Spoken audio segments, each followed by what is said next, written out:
Imagine your son goes missing. Then 3 years later, he returns. But his face, his voice, everything about him is different. What would you do? Would you question him, or would you hold on to hope and accept him anyway? Because in 1994, this wasn't just a question. It became a reality. In San Antonio, Texas, a 13-year-old boy named Nicholas Barclay vanished without a trace. One moment he was there, and the next, he was gone. No struggle, no witnesses, no clear clues, just silence. His family was devastated.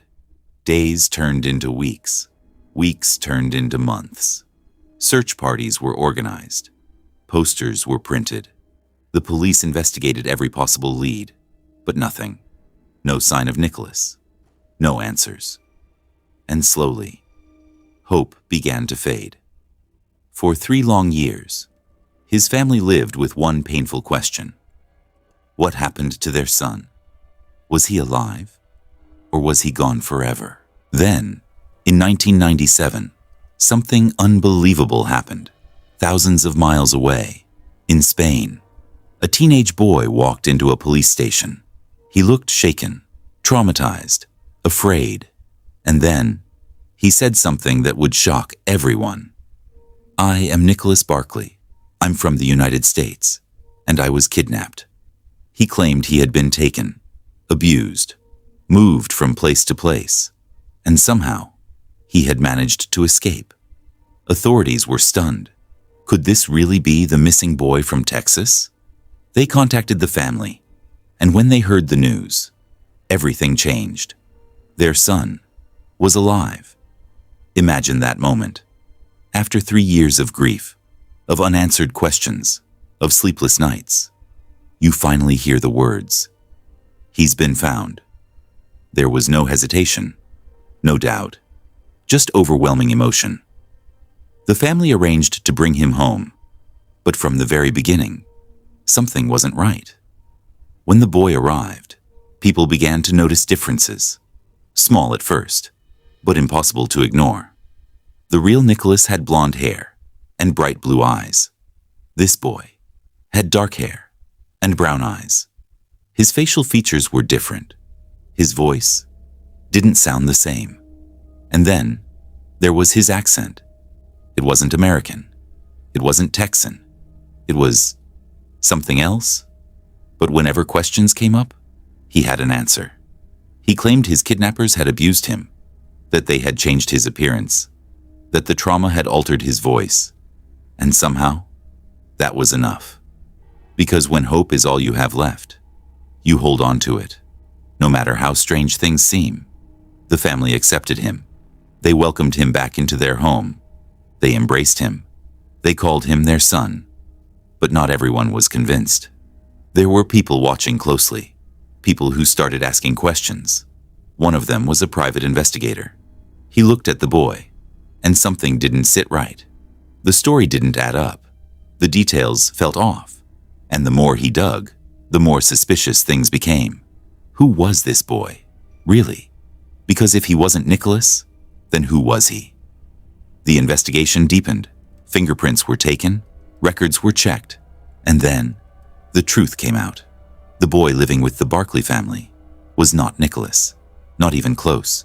He was actually Frédéric Bourdin, a 23-year-old man from France. Let that sink in. A grown man, pretending to be a teenage boy. And somehow, he convinced an entire family that he was their missing son. But this wasn't his first time, not even close. Frédéric Bourdin was known as a serial impostor. Over the years, he had taken on dozens of identities. Some estimates say hundreds. He would study missing persons cases, learn everything about them, their names, their families, their stories. Then he would step in and become them. He targeted the vulnerable, families desperate for answers, people who wanted to believe.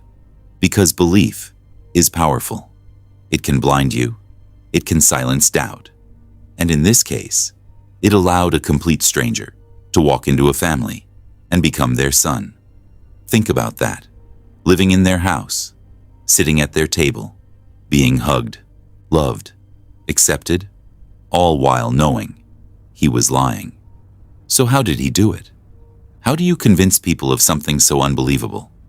The answer is simple. Emotion. He didn't rely on facts. He relied on feelings. He told stories of trauma, of suffering, of abuse.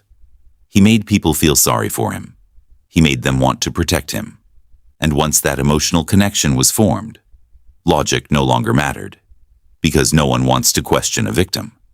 No one wants to doubt someone who claims they've suffered. And that's exactly what he used. But eventually, the truth always finds a way out.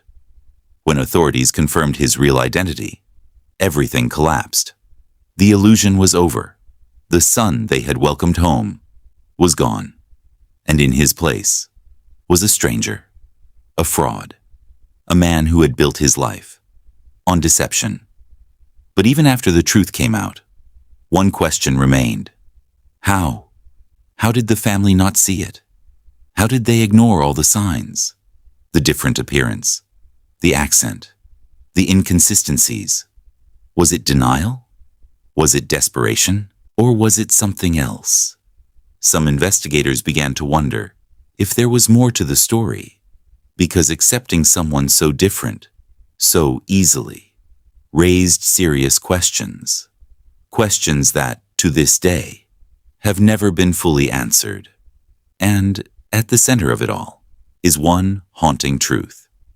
The real Nicholas Barclay was never found. No confirmed sightings, no clear evidence, nothing. Just a disappearance that remains unsolved, and a story that continues to disturb everyone who hears it.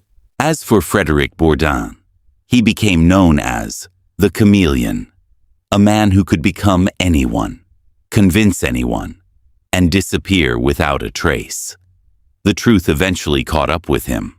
After the deception was uncovered, he was arrested by U.S. authorities. In 1998, he pleaded guilty in connection with the case of Nicholas Barclay, and he was sentenced to prison in the United States. But his story didn't end there. He served several years behind bars before being deported back to France. Even after his release, he continued to be known worldwide, not as a hero, not as a victim, but as one of the most infamous impostors in modern history. A man who had lived dozens of lives, stolen identities, and walked into families pretending to be their missing loved ones. Some called him a liar. Others called him disturbed. But one thing was certain: he was not ordinary. And even today, his actions continue to confuse psychologists and investigators alike. Because the biggest question isn't just how he did it, it's why he did it.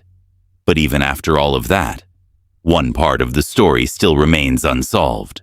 The real Nicholas Barclay was never found. No confirmed sightings, no closure, just a disappearance that still haunts the case. So now I'll ask you again, if someone you loved disappeared, and years later, came back, but something felt wrong, would you question it? Or would you choose to believe?